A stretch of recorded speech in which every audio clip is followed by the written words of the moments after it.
আসসালামু আলাইকুম বন্ধুরা, কেমন আছেন সবাই? আশা করি সবাই অনেকটাই ভালো আছেন।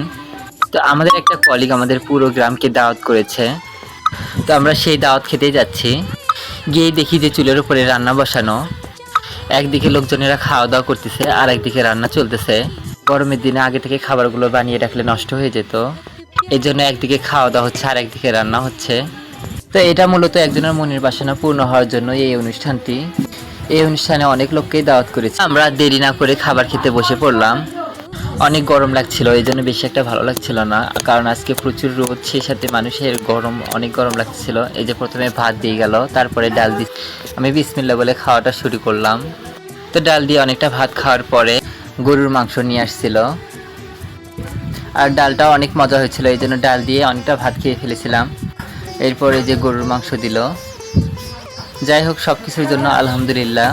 আল্লাহ যেন সবার মনের বাসনা পূর্ণ করে, সবাইকে সুস্থ রাখে। আজ এ পর্যন্তই। খোদা হাফেজ।